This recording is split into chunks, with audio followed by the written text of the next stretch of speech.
오늘 본문에서 베다니의 문둥병자 시몬의 집에 예수님은 거하셨습니다.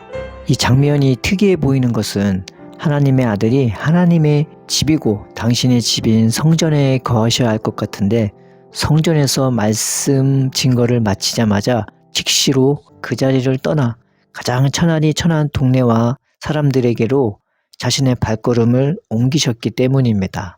어울리지 않는 조합 같은데 예수님이 친히 그들과 함께 먹고 마시며 그들과 함께 거하셨습니다. 우리는 이후에 있을 장면이 어떤 장면인지 더 자세히 알기 위해 출애굽기를 먼저 살펴보고자 합니다. 이스라엘 백성의 출애굽 당시 그들은 비천하게 이룰 데 없었습니다. 하루 종일 무거운 돌을 만들거나 옮겨야 했고, 그렇게 해야 먹고 살았기 때문에 도대체 죽으려고 사는 건지 살려고 죽는 건지 분간이 안 되며, 사는 것도 죽는 것도 무섭고 두려워 어찌해야 할지 전혀 모르는, 그저 고통 중에 신음하며 괴로워하는 너무나 연약하고 비천한 자들이었습니다. 그래서 하나님은 그들을 구원하시기 위해 모세를 보내주셨는데, 하나님께서 자신들을 구원하고 적과 꿀이 흐르는 가나안 땅으로 인도해 주시겠다는 모세의 말씀을 듣고 그들은 처음에 위로를 받고 기뻐했지만, 고난이 닥쳐오자 그들은 금세 모세를 직시로 원망하였습니다. 그만큼 그들은 약해져 있고 마음에는 상처가 가득하기 쉬이 하나님을 믿거나 따르지 못했던 것입니다. 그러자 하나님은 그때부터 애굽에 이적과 재앙을 내리기 시작하시면서 백성들에게 더 많은 믿음을 주었고, 10번째 재앙을 내리고서야 그들은 애굽에서 나올 수 있었습니다. 10번째 재앙이 뭡니까? 바로 애굽의 모든 처음 난 것이 사람이든 짐승이든 다 죽는 재앙이었습니다. 그때 이스라엘은 무엇을 했나요? 가만히 있었나요? 그렇지 않았습니다. 어린 양의 피를 문설주와 문지방에 발랐습니다. 도대체 왜 이런 주술적인 것들을 해야 했을까요? 이것이 이 시대에 우리에게도 구원이 될까요? 남이 죽어야 내가 사는 것이 구원이 되는 걸까요? 전혀 그렇지 않죠. 예수님을 아는 우리로서는 이것을 그렇게 풀 수가 없습니다. 우리가 확실히 아는 것은 이 어린 양은 바로 예수님을 상징한다는 것입니다.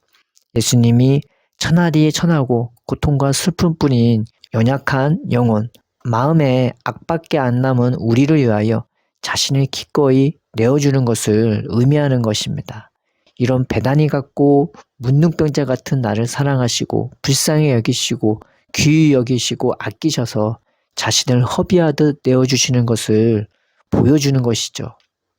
그러므로 영적 이스라엘에게 참된 구원이란 다른 누가 죽는 것이 아니라 바로 예수님이 나를 위해 죽어주시는 그것이 우리에게 참 구원이 되는 것입니다.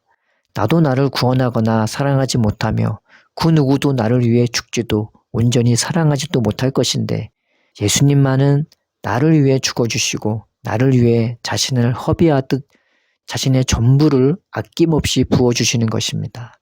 그것이 우리에게 진정한 위로가 되고 확신과 믿음이 되며 우리로 저 천국을 향하여 발걸음을 떼도록 만들어주는 것입니다. 그러므로 유월절이란 나를 위해 죽어주실 그 예수님을 미리 기념하는 행위였던 것이고, 애굽에 처음 난 것이 죽은 것은 엄청난 기적이 아니라 신의 아들이요 신인 예수님이 천하디 천한 영혼들을 위해 자신을 기꺼이 내어주시면서 죽어주시는 것이 정말 큰 기적이고 하나님의 놀라운 행위였던 것입니다. 그렇다면 애굽에 처음 난 것이 다 죽은 것은 어떻게 풀어야 합니까? 유월절 어린 양이 죽은 것이 먼저였죠. 이것은 세상으로 향했던 우리의 마음이 죽어져 이제는 이 첫 마음이 하나님을 향해 감을 의미하는 것입니다. 우리가 누군가를 사랑하기 시작하면요, 좋은 것을 먹거나 좋은 곳을 가게 될 때 먼저 사랑하는 사람을 떠올리지 않습니까? 또 우리는 우리가 사랑하는 그것, 마음에 품은 그것을 항상 먼저 생각하고 떠올리게 됩니다. 그것처럼 주님의 은혜와 사랑을 받고 하나님과 사랑에 빠지게 되면 세상을 향했던 우리의 마음이 이제는 하나님을 향하여 하나님을 사랑하는 마음으로 덮어지고 채워지면서 저절로 세상을 향했던 우리의 마음들이 주어지는 것을 의미하는 것입니다.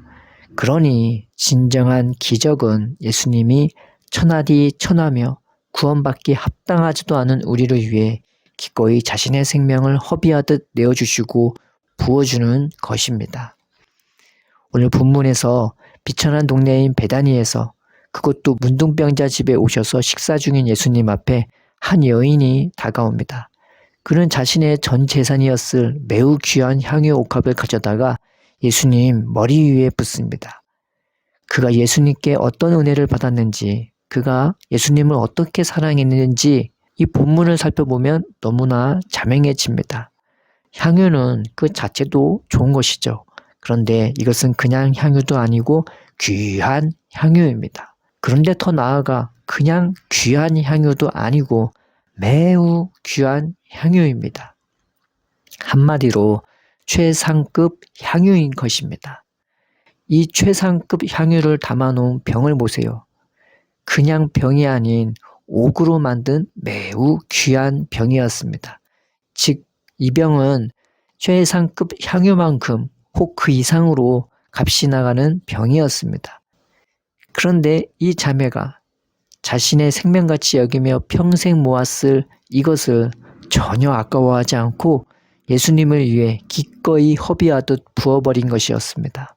그가 이 돈을 어떻게 모았겠습니까? 성경의 다른 본문을 살펴보면요.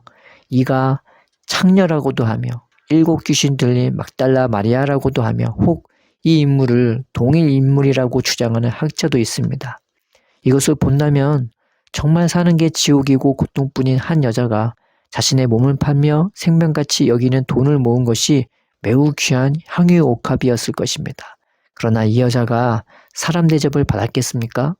아무리 비싼 돈을 받아도 창녀는 창녀요, 천하디 천하한 베다니 사람인 것입니다. 그런데 예수님은 자신을 창녀로 대하는 것이 아닙니다. 자신을 천하디 천하한 베다니 사람으로 대하는 것이 아닙니다. 주님의 눈을 보며 주님의 음성을 들으며 자신을 대하는 예수님을 보니 그가 내게 돈을 주는 것도 아닌데 자신을 진정으로 사랑하며 세상 그 무엇보다 귀히 여기며 아끼는 것을 알게 됩니다. 그녀는 처음으로 사람 대접을 받았고 처음으로 자신을 사랑하고 아끼는 자를 만난 것입니다. 그래서 기꺼이 자신의 생명같이 여겼던 향유 옥합을 자신을 사랑하는 주님을 사랑하며 허비하듯 부어버릴 수 있었던 것입니다. 복음이 무엇입니까? 나같이 가난하고 천한 자를 위해 하나님이 자신의 아들을 내어주시고 예수님은 자신의 살과 피를 나 같은 사람 위에 허비하듯 부어주시는 것입니다. 나를 사랑같이 대해주시고 나 같은 자도 당신의 자녀라 부르시며 기꺼이 당신의 영광이 가득한 성령을 한없이 허비하듯 부어주시는 것입니다. 그러니 오늘 이 여자가 자신의 것을 허비하듯 주님을 위해 다 부어버린 행위는 자신을 위해 자신과 자신의 전부를 허비하듯 부어주실 주님의 은혜에 대한 합당한 준비가 되었을 것입니다. 정말 잘 맞는 조합이죠. 우리도 천하디 천한 베다니 지역의 시몬처럼 주님을 우리 가운데 모십시다. 또 천하디 천한 베다니 지역의 한 여자처럼 주님 앞에 나아갑시다. 그 주님을 우리의 보배로 여기고 생명으로 여겨 그 한없이 부어주시는 은혜 가운데 살아가는 우리가 됩시다. 또 우리도 우리같이 가난하고 천한 영혼들을 위해 우리의 귀한 것, 우리 자신을 허비하듯 내어주는 자들이 됩시다. 이것이 주님을 섬기는 것이요.